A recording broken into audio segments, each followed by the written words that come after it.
న్యాయాధిపతులు 5వ అధ్యాయం.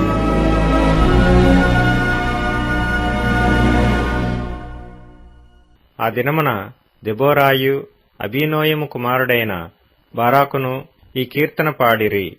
ఇశ్రాయేలీయులలో యుద్ధశాలులు ధైర్యము కనపరిచిరి. ప్రజలు సంతోషముగా సిద్ధపడిరి. యెహోవాను స్తుతించుడి, రాజులారా వినుడి, అధిపతులారా ఆలకించుడి.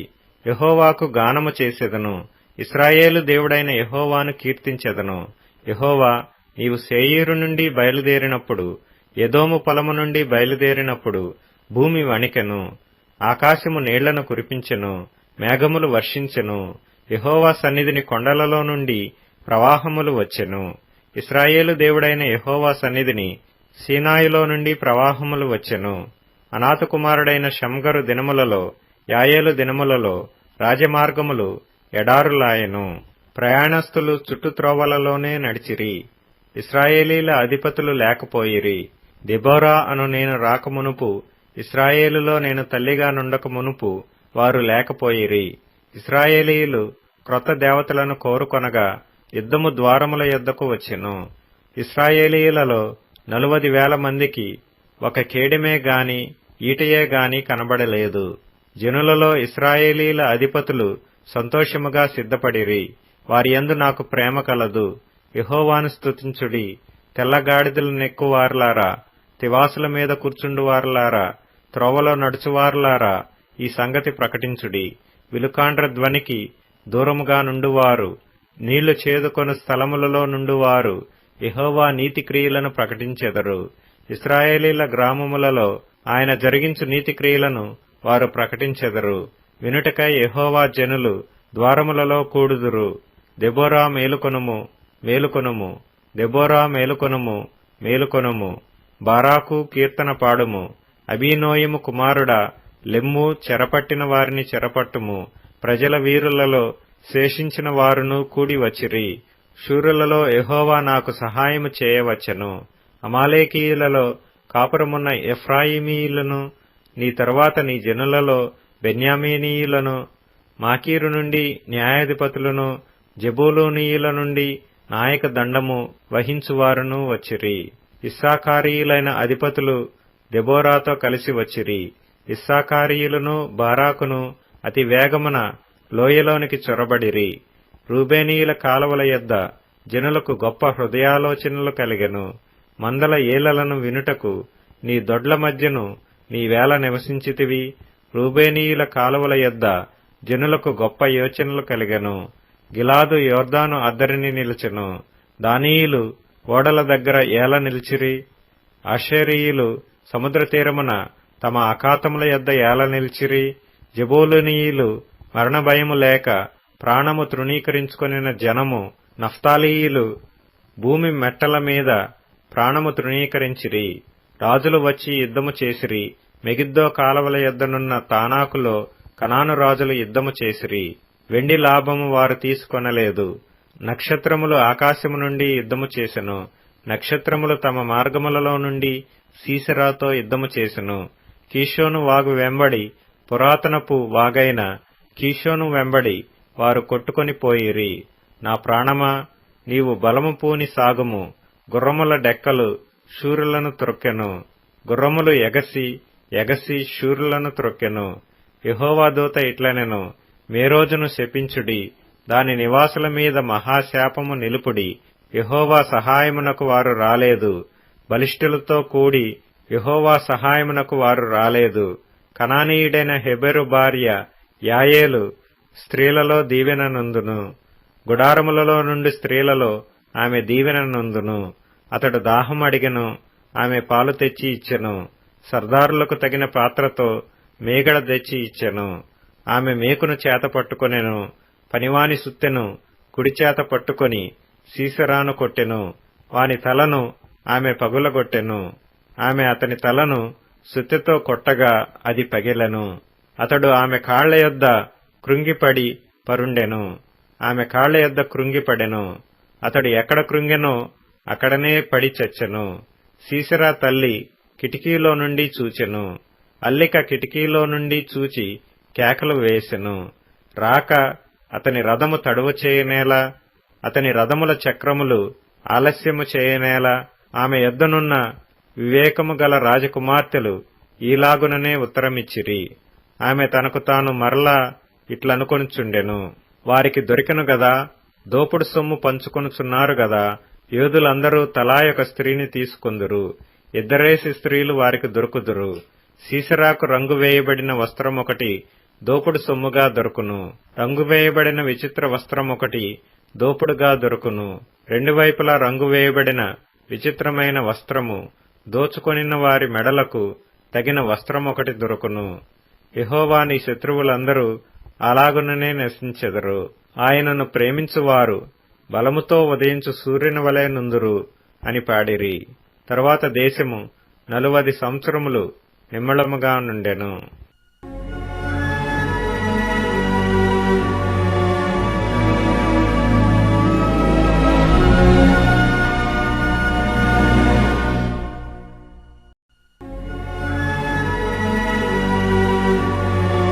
న్యాయాధిపతులు 6వ అధ్యాయం.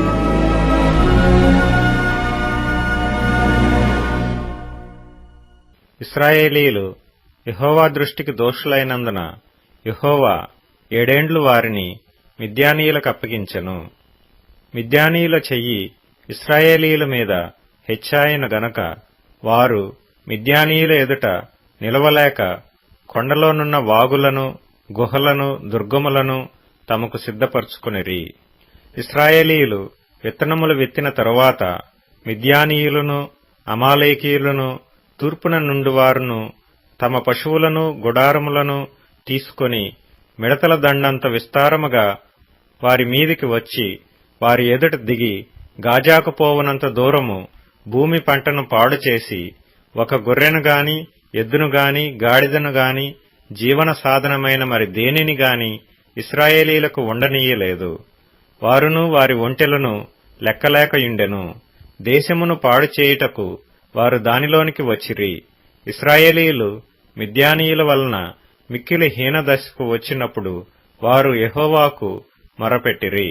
మిద్యానీయుల వలనే బాధను బట్టి ఇశ్రాయేలీయులు యెహోవాకు మొరపెట్టగా యెహోవా ఇశ్రాయేలీయుల యొద్దకు ప్రవక్తనొకని పంపెను. అతడు వారితో ఇలాగు ప్రకటించెను, ఇశ్రాయేలీయుల దేవుడైన యెహోవా సెలవిచ్చినదేమనగా, నేను ఐగుప్తులో నుండి మిమ్మును రప్పించి దాసుల గృహములో నుండి మిమ్మును తోడుకొని వచ్చితిని. ఐగుప్తీయుల చేతిలో నుండియు మిమ్మును బాధించిన వారందరి చేతిలో నుండియు మిమ్మును విడిపించి మీ ఎదుటి నుండి వారిని తోలివేసి వారి దేశమును మీకిచ్చితిని. మీ దేవుడనైన యెహోవాను నేనే. మీరు అమోరీయుల దేశమున నివసించుచున్నారు, వారి దేవతలకు భయపడకుడి అని మీతో చెప్పితిని గాని మీరు నా మాట వినకపోతిరి. యెహోవా దూత వచ్చి అబీయజ్రీయుడైన యోవాషునకు కలిగిన ఓఫ్రాలోని మస్తకి వృక్షము క్రింద కూర్చుండెను. యోవాషు కుమారుడైన గిద్యోను మిద్యానీయులకు మరుగైయుండునట్లు గానుగ చాటున గోధుమలను దుళ్లగొట్టుచుండగా యెహోవా దూత అతనికి కనబడి, పరాక్రమము గల బలాఢ్యుడా, యెహోవా నీకు తోడైయున్నాడని అతనితో అనగా, గిద్యోను, చిత్తము నా ఏలినవాడా, యెహోవా మాకు తోడైయుండిన ఎడల ఇదంతయు మాకేల సంభవించెను? యెహోవా ఐగుప్తులో నుండి మమ్మను రప్పించునని చెప్పుచు మా పితరులు మాకు వివరించిన ఆయన అద్భుత కార్యములన్నీయు ఏమాయెను? యెహోవా మమ్మను విడిచిపెట్టి మిద్యానీయుల చేతికి మమ్మను అప్పగించినని అతనితో చెప్పెను. అంతట యెహోవా అతని తట్టు తిరిగి బలము తెచ్చుకొని వెళ్లి మిద్యానీయుల చేతిలో నుండి ఇశ్రాయేలీయులను రక్షింపుము, నిన్ను పంపినవాడను నేనే అని చెప్పగా, అతడు, చిత్తము నా ఏలినవాడా, దేని సహాయము చేత నేను ఇశ్రాయేలీయులను రక్షింపగలను? నా కుటుంబము మనష్షే గోత్రములో ఎన్నిక లేనిదే. నా పితరుల కుటుంబములో నేను కనిష్ఠుడనై ఉన్నానని ఆయనతో చెప్పెను. అందుకు యెహోవా, అయిననేమి, నేను నీకు తోడైయుందును గనుక ఒకే మనుష్యుని హతము చేసినట్లు మిద్యానీయులను నీవు హతము చేయుదువని సెలవిచ్చెను. అందుకతడు, నా ఎడల నీకు కటాక్షము కలిగిన ఎడల నాతో మాట్లాడుచున్నవాడవు నీవే అని నేను తెలుసుకొనున్నట్లు ఒక సూచన కనుపరచుము. నేను నీ యొద్దకు వచ్చి నా అర్పణమును బయటికి తెచ్చి నీ సన్నిధిని దానిని పెట్టు వరకు ఇక్కడ నుండి వెళ్ళకుమీ అని వేడుకొనగా, ఆయన నీవు తిరిగి వచ్చు వరకు నేను ఉండెదనెను. అప్పుడు గిద్యోను లోపలికి పోయి ఒక మేకపిల్లను తూమెడు పిండితో పొంగని భక్ష్యములను సిద్ధపరచి ఆ మాంసమును గంపలో ఉంచి అది వండిన నీళ్లను కుండలో పోసి ఆయన కొరకు ఆ మస్తకి వృక్షము క్రిందకి దానిని తీసుకొని వచ్చి దగ్గర ఉంచగా దేవుని దూత ఆ మాంసమును పొంగని భక్ష్యములను పట్టుకొని రాతిమీద పెట్టి నీళ్లు పోయమని అతనితో చెప్పెను. అతడాలాగు చేయగా యెహోవా దూత తన చేతనున్న కర్రను చాపి దాని కొనతో ఆ మాంసమును ఆ పొంగని భక్ష్యములను ముట్టినప్పుడు అగ్ని ఆ రాతిలో నుండి వెడలి ఆ మాంసమును పొంగని భక్ష్యములను కాల్చివేసెను. అంతటా యెహోవా దూత అతనికి అదృశ్యమాయెను. గిద్యోను ఆయన యెహోవా దూత అని తెలుసుకొని, అహహా, నా ఏలినవాడా యెహోవా, ఇందుకే గదా నేను ముఖాముఖిగా యెహోవా దూతను చూచితినెను. అప్పుడు యెహోవా, నీకు సమాధానము, భయపడకుము, నీవు చావవని అతనితో సెలవిచ్చెను. అక్కడ గిద్యోను యెహోవా నామమున బలిపీఠము కట్టి దానికి యెహోవా సమాధానకర్త యను పేరు పెట్టెను. నేటి వరకు అది అబీయెజ్రీయుల ఓఫ్రాలో ఉన్నది. మరియు ఆ రాత్రియందే యెహోవా నీ తండ్రి కోడెను అనగా 7 ఏండ్ల 2వ ఎద్దును తీసుకొని వచ్చి నీ తండ్రి కట్టిన బయలు యొక్క బలిపీఠమును పడగొట్టి దానికి పైగానున్న దేవతాస్తంభమును నరికివేసి తగిన ఏర్పాటుతో ఈ బండ కొనను నీ దేవుడైన యెహోవాకు బలిపీఠము కట్టి ఆ 2వ కోడెను తీసుకొని వచ్చి నీవు నరికిన ప్రతిమ యొక్క కర్రతో దహనబలి నర్పించుమని అతనితో చెప్పెను.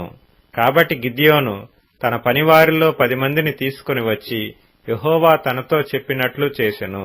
అతడు తన పితరుల కుటుంబమునకును ఆ ఊరి వారికిని భయపడినందున పగలు దానిని చేయలేక రాత్రివేళ చేసెను. ఆ ఊరివారు వేకువనే లేచినప్పుడు బయలు యొక్క బలిపీఠము విరుగగొట్టబడి ఉండెను. దానికి పైగానున్న దేవతా స్తంభమును పడద్రోయబడి ఉండెను. కట్టబడిన ఆ బలిపీఠము మీద ఆ 2వ ఎద్దు అర్పింపబడి ఉండెను. అప్పుడు వారు ఈ పని ఎవరు చేసినదని ఒకనితోనొకరు చెప్పుకొనుచు విచారణ చేసి వెదకి యోవాషు కుమారుడైన గిద్యోను ఆ పని చేసినట్టు తెలుసుకొనిరి.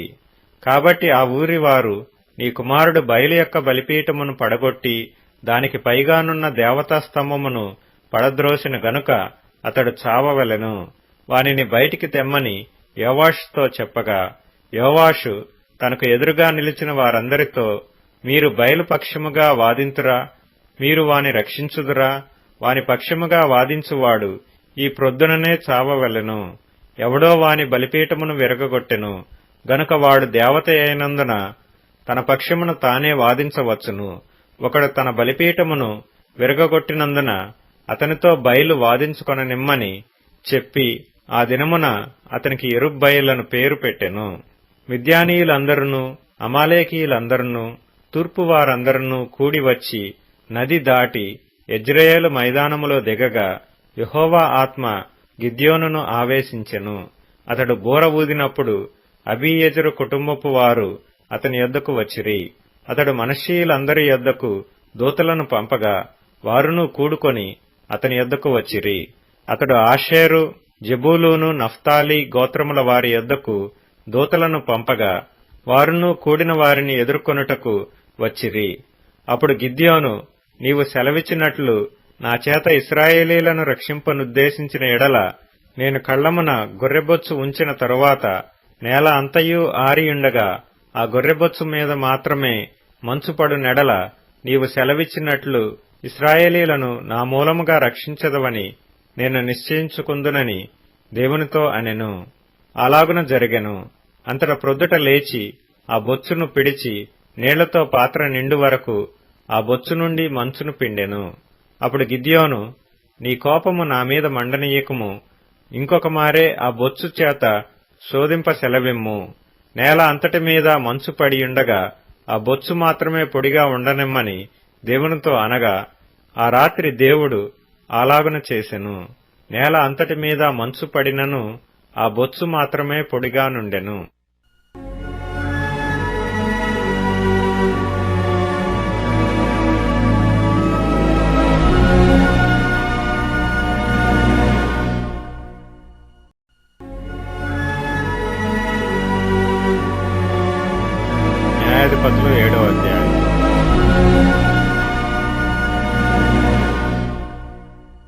అప్పుడు యెరుబ్బయలు అనగా గిద్యోనును అతనితోనున్న జనులందరూ వేకువన లేచి హరోదు బావి యొద్ద దిగగా లోయలోని మోరే కొండకు ఉత్తరముగా మిద్యానీయుల దండుపాళెము వారికి కనబడెను. యెహోవా, నీతోనున్న జనులు ఎక్కువ మంది, నేను వారి చేతికి మిద్యానీయులను అప్పగింపతగదు. ఇశ్రాయేలీయులు నా బాహుబలము నాకు రక్షణ కలుగజేసిననుకొని నా మీద అతిశయించుదురేమో. కాబట్టి నీవు ఎవడు భయపడి వణుకుచున్నాడో వాడు త్వరపడి గిలాదు కొండ విడిచి తిరిగి వెళ్లవలెనని జనులు వినునట్లుగా ప్రకటించుమని గిద్యోనుతో సెలవిచ్చెను. అప్పుడు జనులలో నుండి 22,000 మంది తిరిగి వెళ్లిపోయిరి. 10,000 మంది నిలిచియుండగా యెహోవా, ఈ జనులింకా ఎక్కువ మంది, నీళ్ల యొద్దకు వారిని దిగజేయము, అక్కడ నీ కొరకు వారిని శోధించెదను. ఇతడు నీతో కూడా పోవలెనని నేను ఎవని గూర్చి చెప్పుదునో వాడు నీతో పోవలెను. ఇతడు నీతో కూడా పోకూడదని ఎవని గూర్చి నీతో చెప్పుదునో వాడు పోకూడదని గిద్యోనుతో సెలవిచ్చెను. అతడు నీళ్ల యొద్దకు ఆ జనమును దిగజేసినప్పుడు యెహోవా కుక్క గతుకున్నట్లు తన నాలుకతో నీళ్లను గతికిన ప్రతివానిని, త్రాగుటకు మోకాళ్ళూని కృంగిన ప్రతివానిని వేరువేరుగా ఉంచుమని గిద్యోనుతో సెలవిచ్చెను. చేతితో నోటికందించుకుని గతికిన వారి లెక్క 300 మంది. మిగిలిన జనులందరూ నీళ్లు త్రాగుటకు మోకాళ్ళూని కృంగిరి. అప్పుడు యెహోవా, గతికిన 300 మనుష్యుల ద్వారా మిమ్మును రక్షించెదను, మిద్యానీయులను నీ చేతికి అప్పగించెదను. జనులందరూ తమ తమ చోట్లకు వెళ్లవచ్చునని గిద్యోనుతో సెలవిచ్చెను. ప్రజలు ఆహారమును బూరలను పట్టుకొనగా అతడు ప్రజలందరినీ తమ గుడారములకు వెళ్లనంపెను గాని ఆ 300 మందిని నిలుపుకొనెను. మిద్యానీయుల దండు లోయలో అతనికి దిగువగా నుండెను. ఆ రాత్రి యెహోవా అతనితో ఇట్లనెను, నీవు లేచి దండు మీదికి పొమ్ము, నీ చేతికి దానిని అప్పగించెదను. పోవుటకు నీకు భయమైన ఎడల నీ పనివాడైన పూరాతో కూడా దండుకు దిగిపొమ్ము. వారు చెప్పుకొనుచున్న దానిని వినిన తరువాత నీవు ఆ దండులోనికి దిగిపోవుటకు నీ చేతులు బలపరచబడునని చెప్పగా అతడును అతని పనివాడైన పూరాయను ఆ దండులోనున్న సన్నద్ధుల యొద్దకు పోయిరి. మిద్యానీయులను అమాలేకీయులను తూర్పువారును లెక్కకు మిడతల వలె ఆ మైదానములో పరుండియుండిరి. వారి ఒంటెలు సముద్ర తీరమందున్న ఇసుక రేణువుల వలె లెక్కలేనివై ఉండెను. గిద్యోను వచ్చినప్పుడు ఒకడు తాను కనిన కలను తన చెలికానికి వివరించుచుండెను. ఎట్లనగా, నేనొక కలగంటిని, అదేమనగా యవల రొట్టె ఒకటి మిద్యానీయుల దండులోనికి దొర్లి యొక్క గుడారమునకు వచ్చి దాని పడగొట్టి తలక్రిందు చేసినప్పుడు ఆ గుడారము పడిపోయినని చెప్పెను. అందుకు వాని చెలికాడు, అది ఇశ్రాయేలీయుడైన యోవాషు కుమారుడగు గిద్యోను ఖడ్గమే గాని మరేమీయూ కాదు. దేవుడు మిద్యానీయులను ఈ దండంతను అతని చేతికి అప్పగింపబోవుచున్నాడని ఉత్తరమిచ్చెను. గిద్యోను ఆ కల వివరమును దాని తాత్పర్యమును వినినప్పుడు అతడు యెహోవాకు నమస్కారము చేసి ఇశ్రాయేలీల దండులోనికి తిరిగి వెళ్లి, లెండి, యెహోవా మిద్యానీయుల దండును మీ చేతికి అప్పగించుచున్నాడని చెప్పి ఆ 300 మందిని 3 గుంపులుగా చేసి బోరను వట్టి కొండను ఆ కొండలలో దివిటీలను ప్రతివాని చేతికిచ్చి వారితో ఇట్లనెను, నన్ను చూచి నేను చేయనట్లు చేయుడి. ఇదిగో నేను వారి దండు కొట్టకొనకు పోవుచున్నాను. నేను చేయునట్లు మీరు చేయవలెను. నేనును నాతోనున్న వారందరూ బోర్లను ఊదునప్పుడు మీరు దండుపాళెమంతటి చుట్టూ బోర్లను ఊదుచు యెహోవాకును గిద్యోనుకును విజయము అని కేకలు వేయవలెనని చెప్పెను. అట్లు నడిజాము మొదటి కావలివారు ఉంచబడగానే గిద్యోనును అతనితోనున్న 100 మందియు దండుపాళెము కొట్టకొనకు పోయి బోర్లను ఊది తమ చేతులలోనున్న కొండలను పగలగొట్టిరి. అట్లు ఆ 3 గుంపుల వారు బోర్లను ఊదుచు ఆ కొండలను పగలగొట్టి ఎడమ చేతులలో దివిటీలను కుడి చేతులలో ఊదుటకు బోర్లను పట్టుకొని యెహోవా ఖడ్గము గిద్యోను ఖడ్గము అని కేకలు వేసిరి. వారిలో ప్రతివాడును తన చోటున దండు చుట్టూ నిలిచియుండగా ఆ దండు వారందరూ పరిగెత్తుచు కేకలు వేయిచు పారిపోయిరి. ఆ 300 మంది బోర్లను ఊదినప్పుడు యెహోవా దండంతటిలోనూ ప్రతివాని ఖడ్గమును వాని పొరుగువాని మీదికి త్రిప్పెను. దండు సిరేరాతు వైపుననున్న బెత్షిత్తా వరకు, తబ్బాతు నొద్దనున్న అబేల్ మెహోలా తీరము వరకు పారిపోగా, నఫ్తాలి గోత్రములో నుండియు, ఆషేరు గోత్రములో నుండియు, మనష్షే గోత్రమంతటిలో నుండియు పిలిపింపబడిన ఇశ్రాయేలీయులు కూడుకొని మిద్యానీయులను తరిమిరి. గిద్యోను ఎఫ్రాయిమీయుల మన్యదేశమంతటికిని దూతలను పంపి మిద్యానీయులను ఎదుర్కొంటకు వచ్చి బేత్బేరా వరకు వాగులను యొర్దానును వారికంటే ముందుగా పట్టుకొనుడని చెప్పియుండెను గనుక ఎఫ్రాయిమీయులందరూ కూడుకొని బేత్బేరా వరకు వాగులను యొర్దానును పట్టుకొనిరి. మరియు వారు మిద్యాను అధిపతులైన ఓరేబు, జెయేబు అను ఇద్దరిని పట్టుకొని ఓరేబు బండ మీద ఓరేబును చంపిరి. జెయేబు ద్రాక్షల తొట్టి యొద్ద జెయేబును చంపి మిద్యానీయులను తరుముకొని పోయిరి. ఓరేబు, జెయేబుల తలలను యొర్దాను అవతలికి గిద్యోను నొద్దకు తెచ్చిరి.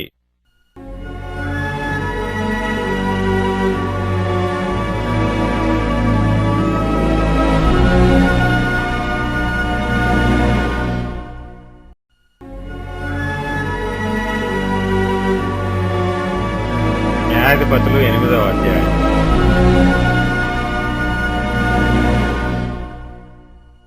అప్పుడు ఎఫ్రాయిమీయులు గిద్యోనుతో, నీవు మా ఎడల చూపిన మర్యాద ఎట్టిది?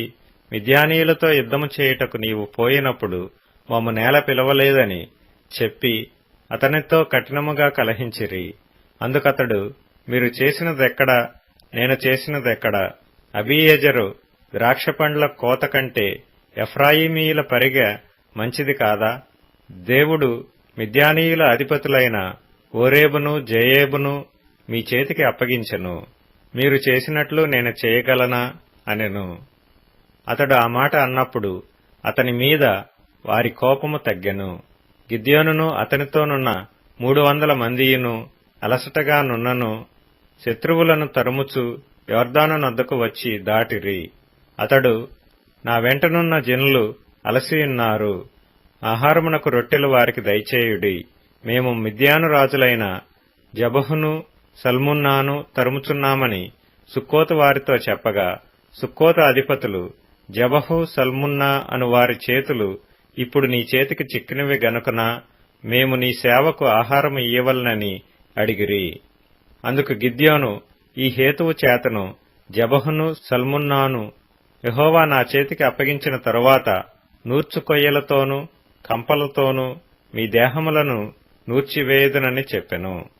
అక్కడ నుండి అతడు పెనూయేలునకు పోయి అలాగుననే వారితోనూ చెప్పగా, సుక్కోతు వారు ఉత్తరమిచ్చినట్లు పెనూయేలు వారును అతనికి ఉత్తరమిచ్చిరి గనుక అతడు, నేను క్షేమముగా తిరిగి వచ్చినప్పుడు ఈ గోపురమును పడగొట్టెదనని పెనూయేలు వారితో చెప్పెను. అప్పుడు జబహును, సల్మున్నాయు వారితో కూడా వారి సేనలను, అనగా తూర్పు జనుల సేనలన్నిటిలోనూ మిగిలిన ఇంచుమించు 15,000 మంది మనుష్యులందరూ కర్కోరులో నుండిరి. కత్తిదూయు 120,000 మంది మనుష్యులు పడిపోయిరి. అప్పుడు గిద్యోను నోబహుకును, ఎగెబ్బెహుకును తూర్పున గుడారములలో నివసించిన వారి మార్గమున పోయి సేన నిర్భయముగా నున్నందున ఆ సేనను హతము చేసెను. జబహు, సల్మున్నాయు పారిపోయినప్పుడు అతడు వారిని తరిమి మిద్యాను ఇద్దరు రాజులైన జబహును, సల్మున్నాను పట్టుకొని ఆ సేననంతను చెదరగొట్టెను. యుద్ధము తీరిన తరువాత యోవాషు కుమారుడైన గిద్యోను హెరెసు ఎగువ నుండి తిరిగి వచ్చి సుక్కోతు వారిలో ఒక యవ్వనుని పట్టుకొని విచారింపగా, అతడు సుక్కోతు అధిపతులను, పెద్దలలో 77 మనుషులను పేరు పేరుగా వివరించి చెప్పెను. అప్పుడతడు సుక్కోతు వారి యొద్దకు వచ్చి, జబహు, సల్మున్నా అను వారి చేతులు నీ చేతికి చిక్కినవి గనుకన అలసియున్న నీ సేనకు మేము ఆహారము ఇయ్యవలెను అని మీరు ఎవరి విషయము నన్ను దూషించితిరో ఆ జబహును, సల్మున్నాను చూడుడి అని చెప్పి ఆ ఊరి పెద్దలను పట్టుకొని నూర్చు కొయ్యలను, బొమ్మజెముడును తీసుకొని వాటి వలన సుక్కోతు వారికి బుద్ధి చెప్పెను. మరియునతడు పెనూయేలు గోపురమును పడగొట్టి ఆ ఊరి వారిని చంపెను. అతడు, మీరు తాబోరులో చంపిన మనుషులు ఎట్టివారని జబహును, సల్మున్నాను అడగగా, వారు, నీ వంటి వారే, వారందరూ రాజకుమారులను పోలి ఇండిరనగా అతడు, వారు నా తల్లి కుమారులు, నా సహోదరులు. మీరు వారిని బ్రతకనిచ్చిన ఎడల యెహోవా జీవము తోడు మిమ్మును చంపకుందునని చెప్పి తన పెద్ద కుమారుడైన యెతెరును చూచి, నీవు లేచి వారిని చంపుమని చెప్పెను. అతడు చిన్నవాడు గనుక భయపడి కత్తిని దూయలేదు. అప్పుడు జెబహు, సల్మున్నాలు, ప్రాయము కొలది నరునికి శక్తి ఉన్నది గనుక నీవు లేచి మా మీద పడుమని చెప్పగా, గిద్యోను లేచి జెబహును సల్మున్నాను చంపి వారి ఒంటెల మెడల మీదనున్న చంద్రహారములను తీసుకొనెను. అప్పుడు ఇశ్రాయేలీయులు గిద్యోనుతో, నీవు మిద్యానీయుల చేతిలో నుండి మమ్మను రక్షించితివి గనుక నీవును నీ కుమారుడును నీ కుమారుని కుమారుడును మమ్మను ఏలవలెనని చెప్పిరి. అందుకు గిద్యోను, నేను మిమ్మును ఏలను, నా కుమారుడును మిమ్మును ఏలరాదు, యెహోవా మిమ్మును ఏలునని చెప్పెను. మరియు గిద్యోను, మీలో ప్రతివాడు తన దోపుడు సొమ్ములోనున్న పోగులను నాకియ్యవలెనని మనవి చేయుచున్నానెనెను. వారు ఇష్మాయేలీయులు గనుక వారికి పోగులుండెను. అందుకు వారు సంతోషముగా మేము వాటినిచ్చెదమని చెప్పి ఒక బట్టను పరిచి ప్రతివాడును తన దోపుడు సొమ్ములో నుండిన పోగులను దానిమీద వేసెను. మిద్యాను రాజుల ఒంటి మీదనున్న చంద్రహారములు, కర్ణభూషణములు, ధూమ్రవర్ణపు బట్టలు గాకును, ఒంటిల మెడలనున్న గొలుసులు గాకును, అతడు అడిగిన బంగారు పోగుల ఎత్తు 1700 తులముల బంగారము. గిద్యోను దానితో ఒక ఏఫోదును చేయించుకొని తన పట్టణమైన ఓఫ్రాలో దాని ఉంచెను. కావున ఇశ్రాయేలీలందరూ అక్కడికి పోయి దానిని అనుసరించి వ్యభిచారులైరి. అది గిద్యోనుకును అతని ఇంటి వారికిని ఉరిగా నుండెను. మిద్యానీయులు ఇశ్రాయేలీల ఎదుట అనపబడి అటు తర్వాత తమ తలలను ఎత్తుకొనలేకపోయిరి. గిద్యోను దినములలో దేశము 40 సంవత్సరములు నిమ్మళముగా నుండెను. తరువాత యోవాషు కుమారుడైన యెరుబ్బయలు తన ఇంట నివసించుటకు పోయెను. గిద్యోనుకు అనేక భార్యలున్నందున కడుపున కనిన 70 కుమారులు అతనికుండిరి. షెకెములోనున్న అతని ఉపపత్నియు అతనికొక కుమారుని కనగా గిద్యోను వానికి అబీమెలెకను పేరు పెట్టెను.